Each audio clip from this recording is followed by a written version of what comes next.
you're going to have to spend more on marketing and to really think about like how many new patients you're getting into your office. Going on a network is probably high on that list. The people that I know that are making $750 to $1 million that are in network. For sure, right? But if you're like in network and you're stressed out and you can't figure out the economics of it, you need to start thinking about dropping some insurances. The only way to do that is you got to start thinking about marketing and driving new patients and how your customer service, all those kind of things. I don't see any way around that. Welcome back to another episode of My Dental Playbook. I'm your co-host, Gary Bird. Along with my friend, Dr. Blake Hamblin, we're going to be diving deep into his office and how he's doubled his collections in just under 12 months. We're also going to be talking about his journey to a $10 million practice and what he needs to do to get there. You're going to see behind the curtain, and Dr. Blake is amazing at sharing the hard details that you need to know so you can do the same too. If you want to grow, this is the show for you. Stay tuned. All right. Welcome back to another episode. Today, we got a great topic for you. We're going to be talking about what is the difference between a dentist that takes home $200,000 a year and $750,000 a year in take home. And there's some really key things that make or break you. Now, before we dive into this topic, number one, I want to thank our sponsor, Cherry. If you're not using Cherry yet, you are losing out. We got a ton of podcasts on that, a ton of training back on the site. You can go check that out. You can increase your case acceptance and your collections by 30 to 100% if you use it properly. So check out the link below. We got special pricing for you. Also, we have our mastermind. If you've been listening to us for a while and you're like, dude, I love all your guys' content and stuff, but it doesn't work. Like I'm not growing. Come to the mastermind. It's once a month. There's no contract or anything like that. You can come in. We'll help you personally, and then you can go about your merry way. So make sure to check those out on the website and the links down below. So Dr. Blake, what is the difference between a $200,000 take home and a $750,000 take home dentist? Well, obviously, one makes more than the other. I feel like that's a Facebook answer. Yeah, for sure. About $500,000. Yeah. So I think there's a lot of things, but one big thing I think, and what I see most and what we've even seen in our mastermind is people just not understanding their numbers and how the numbers interact with the business itself. And I know sales, business, add in like 5 other words are like dirty words in dentistry. But at the end of the day, like we are serving people. We are dentists serving people, but we are also businessmen and women operating businesses where other people's livelihood counts on our ability to do so. And so I think there's a lot that plays into understanding your numbers, how they play into what you're taking home, really understanding like what is your overhead. I would challenge a lot of dentists to really look at that, because I bet most don't even know. You know what I mean? And so that would be the first thing I would look at is let's pull out your P&L, see what the top line is, see what the bottom line is, and see what's happening in between. Yeah, I love that. Knowing your numbers is like crucial. And I feel like most dentists just don't know their numbers like in an intimate way. Do you have like a framework that you use to break those down? Yeah. So there's industry standards that generally will help you get to certain goals. And frankly, being a part of Mark Costas's mastermind for a long time in DSI, I've got access to a lot of that stuff. And I use that as my baseline. And I know, okay, I want my payroll to be within, 20 to 24. I think you had a spreadsheet, right? Yeah. I don't know if we released that or not. We've talked about it before. So we'll put that down below for you. These will have industry standard, and then you plug in your numbers and it gives you the benchmarks. I thought we've talked about that before. So I think that's huge. Yeah. Just to give you an idea, like just knowing your numbers, I talked to a dentist recently and they're doing good and their marketing ROI is huge. But they're like, I'm not growing fast enough. And I said, okay, well, what are your collections? And they were spending 1% of their of collections on marketing. And I was like, yeah, dude, the marketing's performing well, but you're not spending enough. And that's like a marketing KPI. Like I know if you really want to grow, you're going to have to spend 4 to 10%, depending on how fast you want to grow, of your collections. And he would have never thought of that because he's just like, oh, I spend, $4,000 a month. And man, I will tell you, like going over the past couple of years, I've been doubling down on adding in mergers in our practice. And I've looked at, it's awesome. Like in my opinion, acquisitions are the way to go. I know some people are startup people, but I'm pro acquisitions. But anyways, I've looked at literally probably 100 P&Ls over the past 2 to 3 years. And frankly, like, I think a lot of people are scared to dig into it because they believe that they're going to have to know, like, every line's going to be an issue. And honestly, like, as I look at them, I identify 1, 2, 3, maybe 4 things that I'm like, well, if we just change these few numbers, it radically changes the profitability of the business. And so I think that's the biggest thing is if you know the benchmarks, you can quickly identify where to place your focus. And I think a lot of dentists are just scared because they don't know the benchmarks. And so I would encourage people to use that resource to help you get started on that journey of figuring out, okay, is my payroll like 45%? Yeah. Right. And okay, well, maybe we either need to raise revenue, or maybe Julie is paid too much and she's not producing anything. So maybe it's time to free her to another future. I don't know. But that's things that we talk about in the mastermind, but those are just things I picked up over the years as well. Okay, so if you want to make 750,000, you got to know your numbers. You're not going to get there by accident typically. And the other thing I know about business, Dr. Blake, is like we have a natural, when we're trying to grow, we naturally want to invest in the infrastructure and things like that. We want bonus systems. We want more market, we want these things. But then you get to the end of the month and you're like, oh, cool, we made an extra $100,000 this month, but I made $10,000 less. You know what I mean? Or whatever. It's like, that doesn't feel good. And it's because you don't know your numbers. And I think most entrepreneurs have gone through that. So that is a great first step is, okay, benchmark your numbers. What can you adjust a little bit and to get a little bit more out of your practice. And then that also points you in the right direction as well. What would be the second thing that separates dentist a 200 take home versus a $750,000 take home? So I will say that there are plenty of dentists that are doing bread and butter dentistry that are killing it, and they're doing great, and that's their model, and they're just scaling that.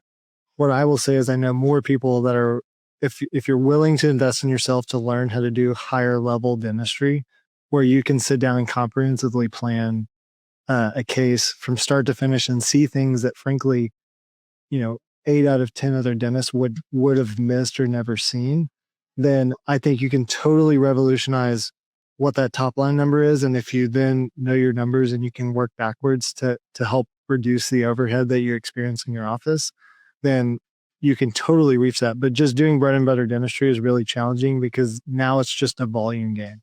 It's how many patients can I see, not how many, like we were just talking about in my office. If we could just close 2 veneer cases a month, it would radically change how our business operates. And so I would much rather play that game because I can take way less at bats and way less swings. Whereas from a business side, I'm trying to grow the volume side, but as a provider, I'm trying to grow the production side. Yeah. So, and I know dentists, their natural inclination is like, because I deal with them all the time. They come in, we're like, okay, let's grow your hygiene so you can extract treatment from that. And you have these happy patients coming back. And when their team stinks on the phone or they don't know how to present treatment, first thing they do is like, let's do implants, let's do veneers. And it's like, whoa, slow your horses.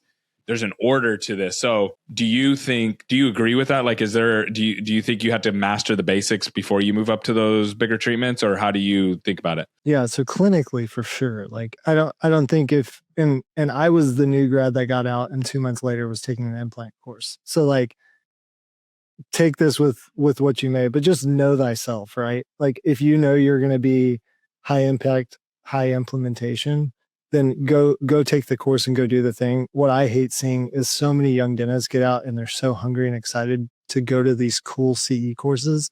And then they go and they have no way of treating the patients for the service that they just learned how to do. But 2, they're just not ready to do it. Right. They don't know how to block and tackle, so they can't throw the Hail Mary. You know what I mean? Yep. And so that's what I see as like a huge roadblock. But if you can do it, then you should do it. Yeah. And then it's a matter of, can you get your team? The way I look at it is, and I'm not thinking clinically, I'm thinking operationally, is like, if you can't get your team to schedule a hygiene patient, good luck trying to get an implant. Yeah, that's a whole different game. Yeah, it's like walking and crawling. So there's a tipping point. So it's like, okay, finish out the basics, get your team really good at the basics, and then move to the next step.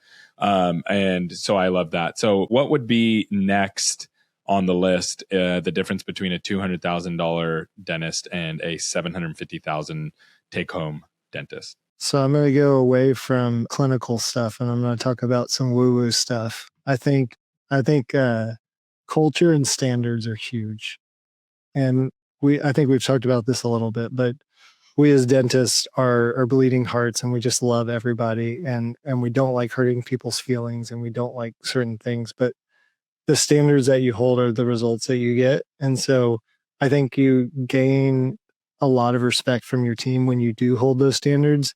And if you can learn how to have conversations in a tough but good way that's mutually beneficial for every party moving forward, I think that's key. But then just doubling down on culture, man. Like I would say 90% of business is culture. You know what I mean? Like if you've just got a rock star team, your patients feel that, you feel that, your team feels that, everybody gets energy from that and it just builds on top of. So I'm going to ask you a tough question. And I have a feeling around this just for working with dentists. How many dentists do you think that you, percentage wise, of like private owned dentists, they own their own practice, have just like absolutely cruddy culture? Or I would use the positive. What percentage has great culture, people want to work there? So here's what I would say is I think like there's 4 different avatars of dentistry or of dentists, and you've got a social doc, you've got a clinical doc, you've got a professional doc, and you've got a financial doc. And all of those have their own culture that surround them. And a lot of times doctors can be blends of 1 or 2 of those, right? So you may have like a clinical social doc. So think of a doc who loves going to CE, does free fillings on their patients just because they love them so much. Like there's a certain culture that's going to be imparted on the practice with that doctor being in the practice or the leader of the practice, right? And so I wouldn't say that there's right or wrong.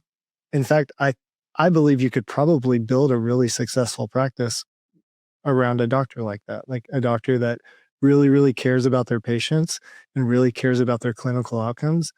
I think you can do that. Now you got to hone some of that stuff in, but I really believe it's like what kills practices are when there's no North Star. Like when you go in and the team doesn't even know what culture means. Like they're just like, yep, I just work here. I work the front desk. They refer to themselves as the front desk. Yep, I'm the front desk. And it's like, you're not a piece of furniture, you're a person. And like, I think that's the kiss of death is like when I think if people just know this is the North Star and we can follow this, you'll at least go somewhere and then you can pivot from there. But when people are just randomly roaming through the halls, that's where it gets in trouble. You would be a good politician because you literally didn't answer my question. But it was a great answer. I loved it. It was a great answer. Just the people you talk to, like people you've talked to 100 dentists in your life. What percentage of them have amazing culture? Not many. Yeah, I agree with you. So just working with dentists and watching them on calls as they're interacting with their team and how they interact with their team and how they empower their team. It's very rare that I get an opportunity to be like, wow, that person really led that person and made them feel good about it. And they're going to knock it out of the park. Most of the time it's like, it's a war. Either the team is torturing the doctor or the doctor's torturing the team. And it's just like this conflict. And I'm just sitting there watching and it's like a train wreck. And that's the majority of dental offices. And so if somebody feels that way, if they're like, yeah, you're right, my team does, like, I ask them to do stuff, they don't do it. Or you know what, maybe I'm not the nicest person to my team and I have to yell at them to get stuff done. Like how would someone go about fixing that? Do you think it's just a hard reset? Yeah, no, I think like if someone has the answer to that, they should call me and let me know because that's like the hardest part about business is dealing with that. I'm working and so on it like too. there are days like if my team listens to this, there are days that I'm like super happy go lucky and we have a lot of fun. And then there are days where I'm just like, I need to go home and be put in the corner, right? And so like I'm still working on this, but I think that there's going to be a balance. And that's kind of what I started with is the standards that you have are the results that you'll get. And if you have no standards, then you're literally working in their practice. Like you're working in their vision. There are certain things that in our practice that like are non-negotiables. Like we are going to do this, and this is just how it is. And if you choose that you don't want to do that, then you'll just be free to a better future, right? Those are like the really, really tough conversations and the tough decisions to make because we care about these people. It's never personal.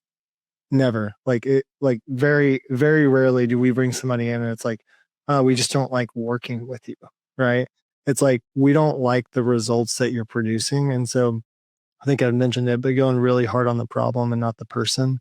It's like, look, we're not having this conversation because of you. We're having this conversation because of the results that are happening. And so I think you just have to be really kind and generous and all of the things that like really humble. I think all of those like words represent what a really good leader is. And if you can do all of those things together in unison and balance the clinical and the other fires going around, you'll be a really, really great leader. And it's really hard. So be careful with yourself and with others, I guess is what I would say. Yeah, I would recommend go read E-Myth Revisited and learn about the pie maker and the baker versus the person that runs the pie maker store. Like learning how to do dentistry is like a skill. Entrepreneurship is a separate skill. And being a leader is a separate skill. And they need all of them. But each of them takes, like, how long did it take to learn how to be a good dentist? Yeah, a long time. Still working on that. Yeah. And how long did it take to be a great entrepreneur? It takes a long time. Being a leader is tough. Like that is a tough gig. Last one. So you got to make it good. What is the difference between a $200,000 take-home dentist and a $750,000 take-home dentist? Man, one more thing. I don't know. What is it? Well, I would say, well, for me, I'm completely biased in single track. Like you're going to probably have to spend more on marketing and you're going to have to really think about who you're like, how many new patients you're getting into your office. And probably going on a network is probably high on that list. Not saying that there aren't people out there that are making that kind of money in network, but they're very intentional. Like the people that I know that are making $750,000 to $1 million that are in network, they knew going into it, this is the kind of model that we're going to have. And this is how we're going to do that. But if you're like in network and you're stressed out and you can't figure out the economics of it, you need to start thinking about dropping some insurances. The only way to do that is you got to start thinking about marketing and driving new patients and how your customer service, all those kind of things. I don't see any way around that. Yeah, no, I mean, there's two ways, and it kind of goes back to what we first started talking about with knowing your numbers. Is like there's two ways to fix like at the end of the day, what's in that bucket that's left over to pay people from, and it's either increase revenue or decrease expenses. And like when you really simplify it, that's all business is. And so that's a great example of how do we increase revenue. And as you increase revenue, you're going to start to experience more and more problems. Like if you want to crash course on creating problems, just give me a phone call because over the past year we've doubled. And so like you're about to hit 130 new patients this month. Insane. But like the quality of the problems that I solve now are just way different than what it was even a year and a half ago, you know? And so I think figuring out exact intention is the word that comes to mind. Like, what are your intentions? Where are you going? And if you can, and if it's being a network, awesome. Do that. Like, do that with all your might. But just know that you're very, very different than an out of network practice. Like your way of growth is different, and that's okay. Just master that. Yeah. It's just like in the marketing world, there's marketing companies that are low cost. We're going to manage everything for you. And it's $200 to $500 a month. And then there's people who charge $5,000 to $10,000 minimum just to get off the ground. And those are two totally different business models. They're not the same. And you don't want to mix those two. And so know who you are. I totally agree with you. Now, if you've listened this far, that means you like our content. So subscribe to it. That would mean a lot to us. And leave a comment down below. Let us know that you subscribed. And then number two, we're trying a new kind of content where we're going to be bringing dentists onto the show. And we're going to be helping them work on their practice on the show live, like blind. So we're not going to get any information from you. We're going to bring you on, tell us what your problem is, and then we're going to work through it. I know this is not for everybody, but if you want help growing and it doesn't cost you anything, we will do that for free. So just DM us. You can find myself or Dr. Blake on social media. And thank you so much for listening to us. The audience that we've grown over the last, I looked at it, Dr. Blake, last 6 months, we have a good group of people listening to us. A lot of lurkers. There's still people out there that watch our content and they don't comment or they don't sub. That's okay. We love you guys anyways. And we really appreciate you guys listening. For sure. Thank you guys so much. We enjoyed doing this. I love it. All right. Have a good one.